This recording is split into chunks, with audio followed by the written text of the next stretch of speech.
This is a production of WGBH2 Boston.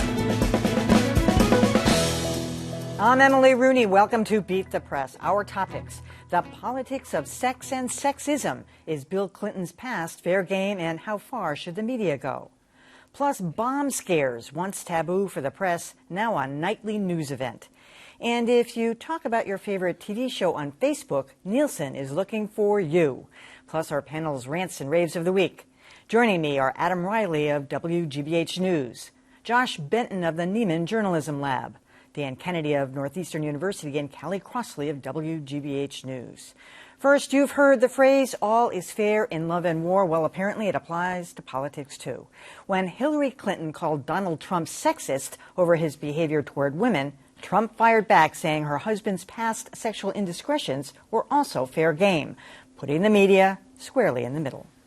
It's not like Bill Clinton didn't get media scrutiny when stories broke about rape charges, affairs, and inappropriate contact with a range of women, from Jennifer Flowers to Paula Jones to Juanita Broderick and more. I did not have sexual relations with that woman. Even after admitting to some things, like an affair with White House intern Monica Lewinsky, Clinton survived, to the point where people had stopped talking about it. Till now. If they play the woman's card with respect to me, that will be fair game. After Hillary Clinton accused Donald Trump of sexism, Trump fired back, saying her husband's record with women was now fair game, and that could hurt. Bill Clinton's past does matter. Is Trump making a fair argument? The New York Times suggests that young women might think it matters as they get up to speed on Bill Clinton's past sexual indiscretions, and how those women were discredited by Hillary, who used terms like floozy, bimbo, and stalker to describe them. And the husband's one of the great abusers of the world? Give me a break. Now the issue for the media.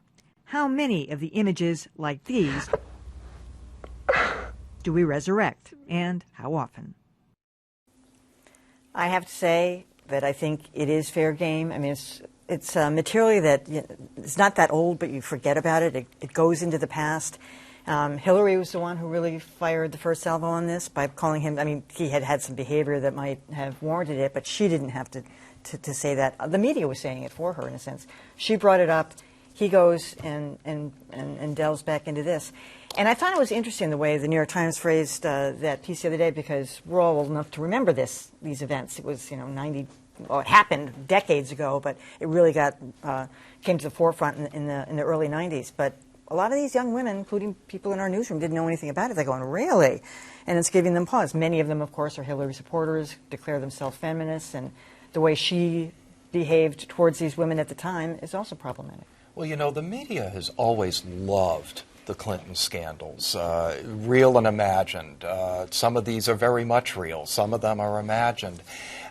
Interestingly enough, they've never really had much effect on Bill Clinton. Oh, I know. He probably could have gotten elected to a third term if he'd been allowed to under the Constitution, and yet it arguably hurt Al Gore through his association with Clinton, and it may hurt Hillary Clinton. Is it fair game? These are certainly a matter of public record. You've got the leading Republican candidate bringing them up. I think that in proportion, there's no reason not to re-explore this issue, but on the other hand, it's certainly not the only or the most important issue that's at stake here. Let me suggest another reason why I believe these are fair game. First off, we are in the midst of this ongoing cultural conversation about sexual assault, how institutions handle sexual assault, how people who claim to have been victims of sexual assault should be responded to, whether they should be believed, given the benefit of the doubt. As you pointed out in the setup piece, Hillary Clinton played this very key role in discrediting the people who said Bill Clinton had assaulted them. We didn't get in her phrase about Monica Lewinsky, narcissistic Looney Tune, which is really kind of remarkable when you go back and think about it. She was the intern, he was the president. To blame her for being narcissistic, I just have a really hard time with. Also, so in a way, since this conversation is going on, and since Hillary Clinton is trying to run as sort of a feminist trailblazer, I think that gives everyone license to talk about this. Also, Bill Clinton is out now working as a surrogate for his wife. He's front and center. They think or thought that he was a big asset. I saw him the first time he made an appearance on the trail. I didn't think he was very good at all. Yeah. But he's out there campaigning for his wife, so that also makes this stuff, I think, perfectly fair to talk about. I mean, part of the issue with Bill Clinton's, the allegations around him, is that they span from consensual affair to sexual harassment to sexual assault accusations to rape. Exactly. And it's talking about each of those. You think you can respond to those in different ways. I mean, I for one am willing to give Hillary a fair amount of leeway in what she says about the woman who had a consensual affair with her husband. If she wants to call him a floozy, I feel like I can imagine that being a reasonable response from the woman in that situation. The other stuff is much more fair game. I disagree that the idea that the fact that that she said something about Trump being sexist somehow made it fair game, or I don't think that one candidate's accusation enables this other to be a subject of conversation. I think that it is absolutely fair game, though, for people to consider the way that Hillary Clinton talked about these issues and talked about these women. My main reaction in seeing this and actually knowing we're going to be talking about this today was I was in college during the 90s, but this is, I think, what is so tiresome in some people's minds about a return to that era, not just of the Clintons, but of the circus that surrounded the Clintons, some of which they caused and some of which was caused by others. But it's just kind of tiring. And that's one of the ways that Obama got elected. The first time around was saying, aren't you sick of this? Haven't you had enough? All right, so I think there's a couple of things, and Josh, I think you're delineating the differences in the cases makes sense, because for a lot of this, whether inappropriate or not, and they were mostly inappropriate relationships, they were in a consensual context. I'm all about context and pattern. So when you have context that must be explained so that you understand what Donald Trump is even talking about, actually, then yeah, it's fair game. And the same thing with pattern. Does the pattern of his behavior say something? But the question is, what does it say about her? Because she is the candidate. So now you get into a whole other thing. But I think, for both of those reasons, to me, it is fair game for them to do it. Now, how much do we delve into it? I saw somewhere the other day where Linda Tripp was talking. I mean, really. I think that's too much. But I think as much as you can bring in a contextual situation to explain to these young women who don't understand. Linda Tripp was the friend of Monica Lewinsky. Right, yes, exactly. Sorry, I should have explained that. And then the same thing, as much as you can describe whether the pattern had something to do with Bill Clinton's behavior and therefore influenced how Hillary responded, and I'm with you. If a woman's hanging out with my husband, I'm calling her a floozy. Yeah, I think that's okay. The problem is that Paula Jones, Juanita Broderick, and Kathleen Willey all claim it was non-consensual, and one of them claimed it was rape. So, so those were pretty. And to Adam's point, we're definitely at a time and place where we are talking about these issues, sexual assault and rape, much more openly, and that has to be considered. I mean, and a lot of those situations that never got resolved publicly, so we don't know sort of where to be. But anyway, it's fair game. The Juanita Broderick thing went so far beyond anything that Bill Clinton was ever accused of otherwise, and yet she seemed very credible. Very. Remember that 60 Minutes Oh, interview? I sure do. Wow. This one is still hanging out. I know we got to move, but I got to point out, too, when you talk about consensuality, there's another case where context matters. Absolutely. And I'm not sure, for anyone who defended Clinton's behavior in the Lewinsky episode by saying it was consensual, well, yes and no. I mean, if you're an intern, how old was she at the time? No, it's a power dynamic. It's inappropriate. No, exactly. I hope I said that. I By the way, I didn't mean you. I just meant people who might have pointed that back in the day. And I think we're more sophisticated now. That's right. All right. Well, back in the day, it was newsroom policy not to cover bomb scares. The argument was that coverage would only give the perpetrators the attention they craved. But now the media has gone to the other extreme, turning every new threat sent to a school into a major story, even though there's plenty of reason not to take them seriously. Adam has more. If you live in eastern Massachusetts, chances are a school in your town got a bomb threat this week. Bomb-sniffing dogs searched students' backpacks outside of Methuen Elementary School. Newton North High School, surrounded by police and fire trucks. And it's a good bet the media was there. Some of the coverage was downright lurid. A threatening day in Massachusetts. Other reports were more thoughtful. When you instill fear in the entire student body, there's a cost to the quality of life there. But in almost every story, some key context was missing. Namely, across the country, threats like these have become almost routine. 5 school bomb threats in 2 days. The coordinated sweep of LA schools for bombs, a massive undertaking. But even though they can grind entire school systems to a halt and kick the media into high gear, it's hard to think of a single case where the threat turned out to be genuine. Officers didn't find anything suspicious. A detail worth considering if this happens again, which it almost certainly will. By the way, I'm not saying we should go back to the old way, because that was also an era where we didn't report domestic violence. There were just certain categories of things, or suicides.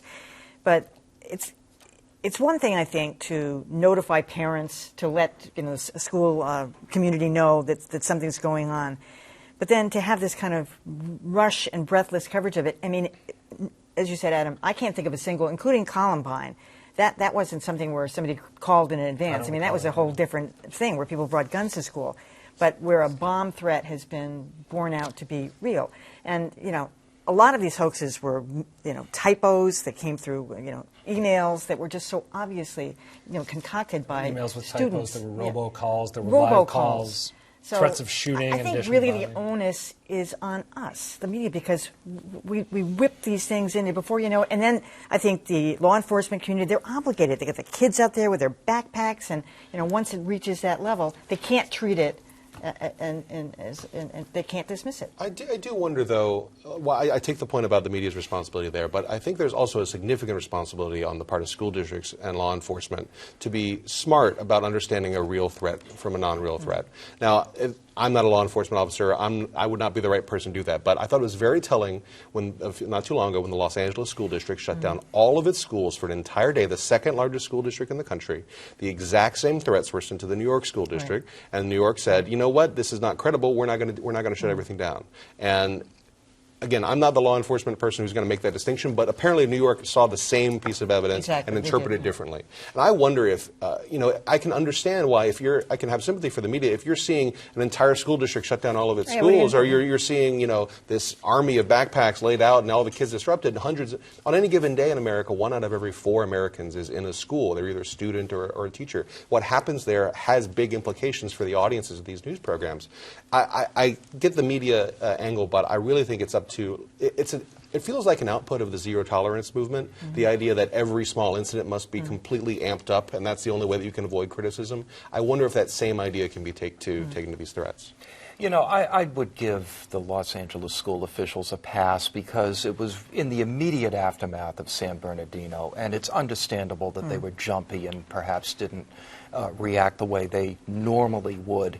This is a real tough one, and I mean, I guess my basic reaction would be maybe the media ought to try not reporting these for a while, but I'm not sure. Certainly not in the way that they are. Certainly not in the way that they are. There's all kinds of things we don't report. Right, exactly. Because they're not newsworthy. Right.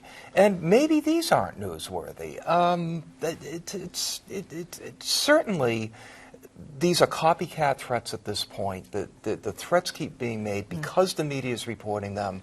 Just back off for a while and see what happens. Well, what the problem is, as we all are not saying, is that there's the one time where you don't cover it or you don't follow up on it, and it really is something.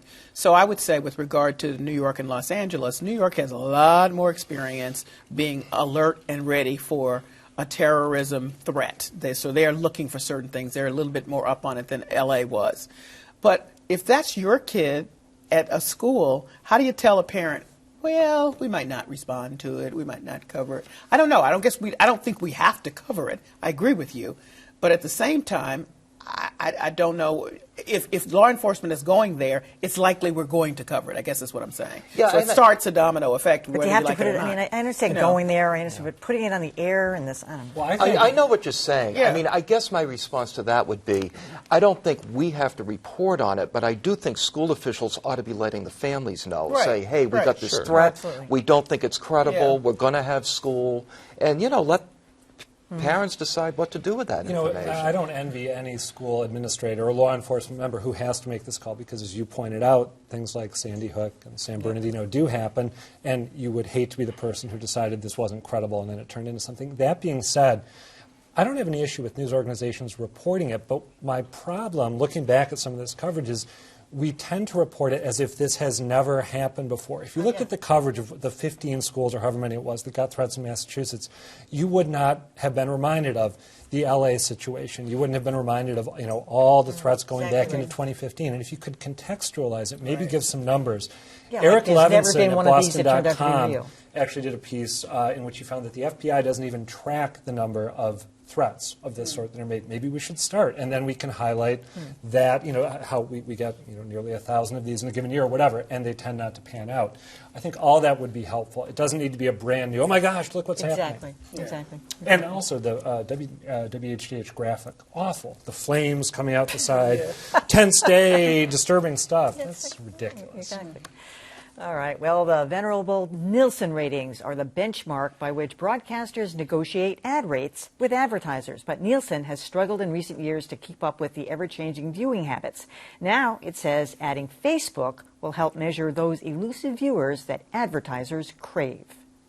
Screens everywhere. And Nielsen wants to make sure it's counting you, whether you watch on TV, online, or on your mobile device. Twitter and Nielsen are working together to create a new type of TV rating. Nielsen first turned to social media 3 years ago by including Twitter buzz during live TV, like tracking the devoted followers of ABC's The Bachelor. I'm willing to do whatever it takes to find love. And so is Nielsen.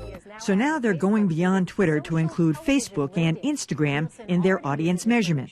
The idea is to monitor the buzz to get a better count of those who don't watch live TV. Maybe you can get a feel for who's going to watch it on demand later, and that's almost more important now than that appointment-based viewing. That's sort of the old model. If Nielsen's new methodology works, audience numbers should be more accurate. But broadcasters might not necessarily be happy with the result. In all my years in broadcasting, I have never worked for somebody in the ratings department traffic and whatever they call it, that was happy with the ratings, unless they were, a runaway #1, for extended period of time, because everybody always complains that the methodology is flawed. It may very well be. I don't know, short of measuring everybody's single TV set or having a chip put in every person, and you never get it exactly right. However, I do think they're onto something with this, that there's two things. Twitter often happens to be people that are watching live TV. So they're creating a conversation there. Facebook, it's more subject matter, the day after or a couple hours after. But still, they want to know how informed people are. Are they just talking about Downton Abbey, or can you tell by the conversation that they actually watched it?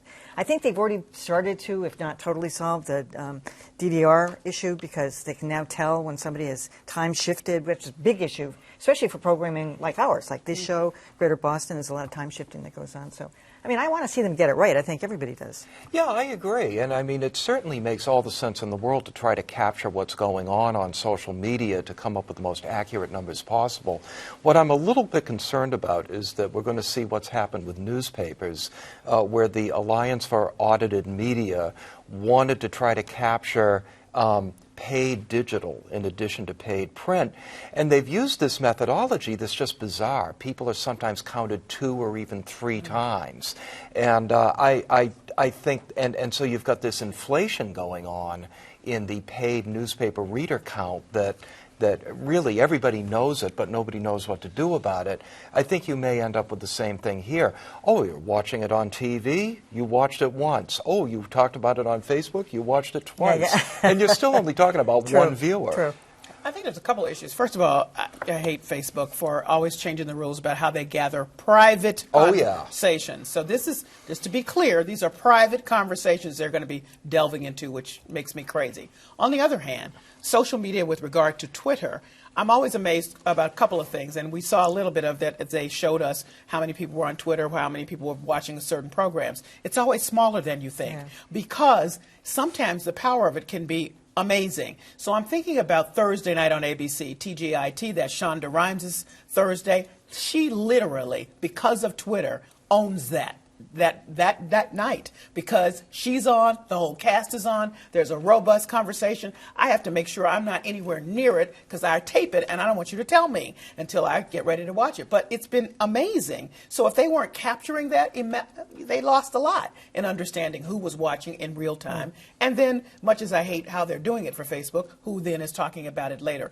And by the way, my feeling is if you're on Facebook talking about Downton Abbey, you know something about it. You're not on there just, hey, who's that dowager again? No. Anyway. Yeah. I think this is part of a larger competition about this shift to digital. I mean, and there's a sense in which this is a transitional problem.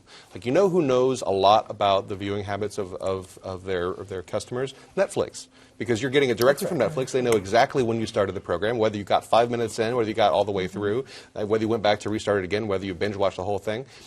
As we see this transition from over-the-air and over cable distribution to direct over the internet distribution, we're going to see a different kind of data, and that data is going to be hoarded by the people who gather it.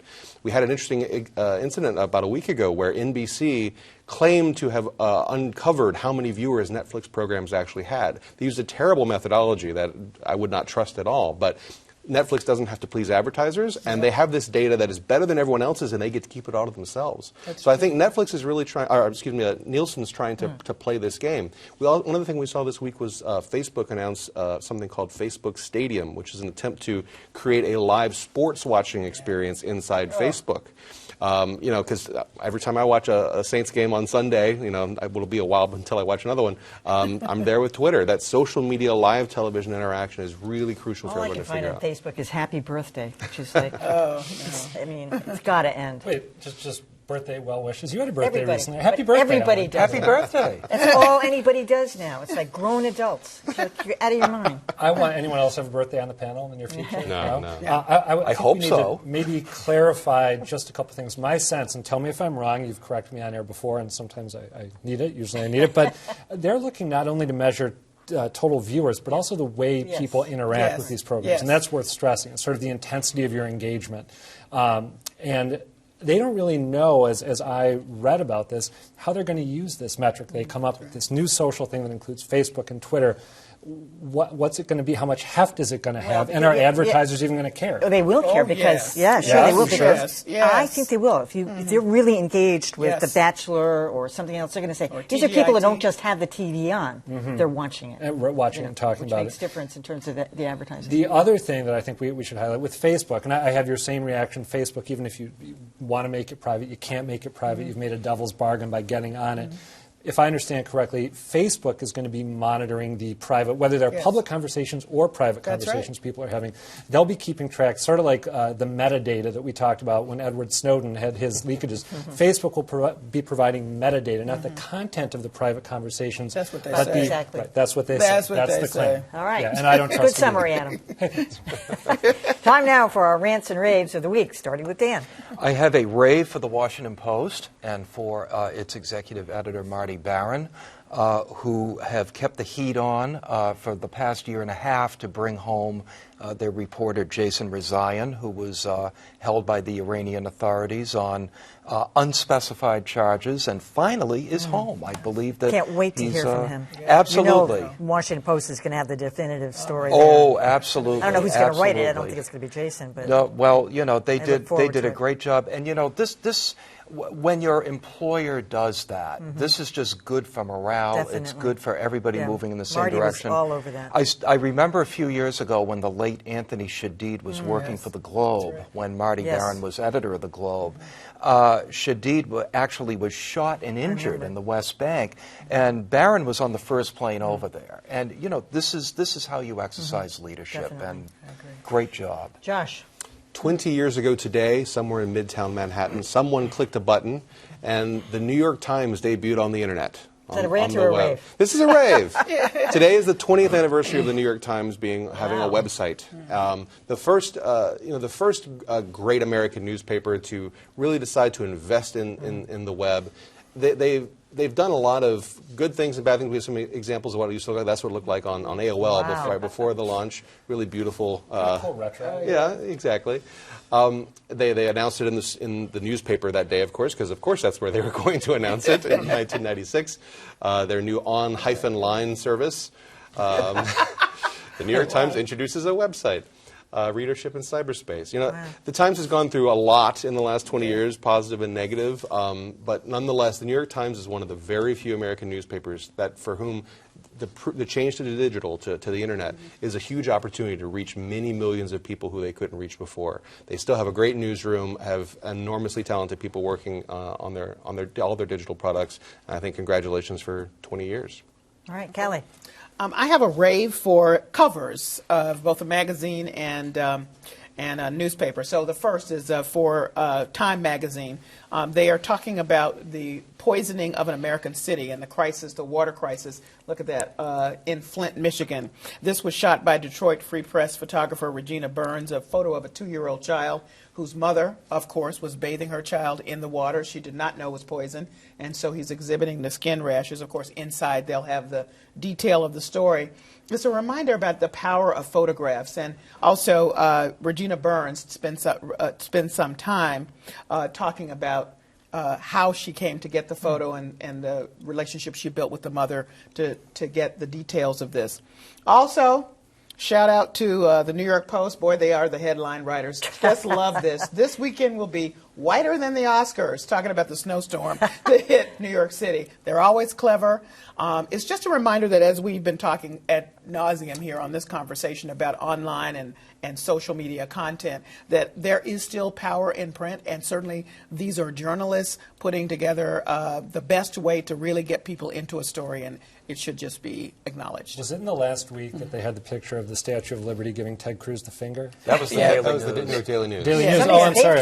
They've taken off, and they've been doing more provocative stuff. Yes. New leadership They had there. Brady in a diaper, though, right? Yeah, right. Cry Brady? Yeah. All right, Adam. All right, I want to rant about the local media, the Boston media's complicity in this weather-related hysteria that has taken root here in Boston. So there's a huge storm that's going to hit D.C. starting this weekend, and it's a big story, and D.C. is probably going to be in really bad shape. But about a week ago, when we got intimations that this storm was heading in our direction and might bring, maybe up to 6 inches of snow to the Boston area, which it's not going to, everyone freaked out, and there was this panting eagerness to, oh my, here comes a big one. It's just like last year. This is what happened a year ago, same time. We lost I was going to use a word I can't use on air. We got way carried away, and we were luxuriating in the panic. Also, I think this is of a piece with, we live in New England. It gets cold here. Sometimes it snows. But if it snows 2 or 3 inches, we call it a storm.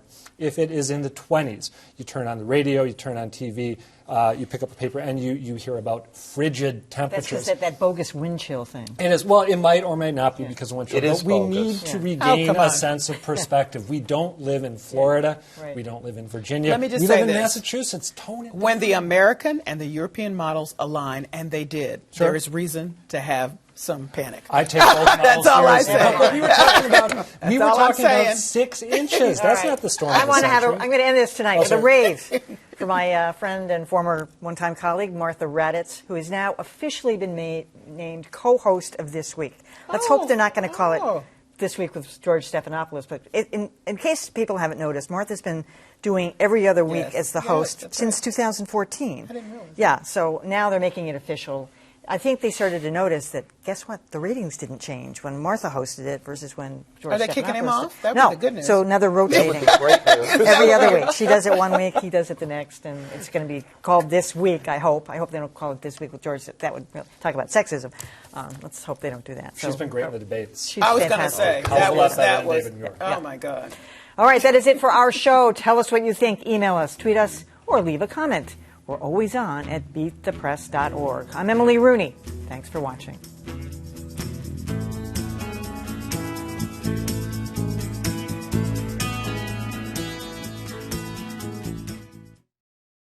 Each night on Greater Boston, we go in depth on the stories which affect you most. We talk to people behind the news, and we bring you expert insight and a wide array of views on issues you care about and ones you probably should. Greater Boston, Monday through Thursday at 7.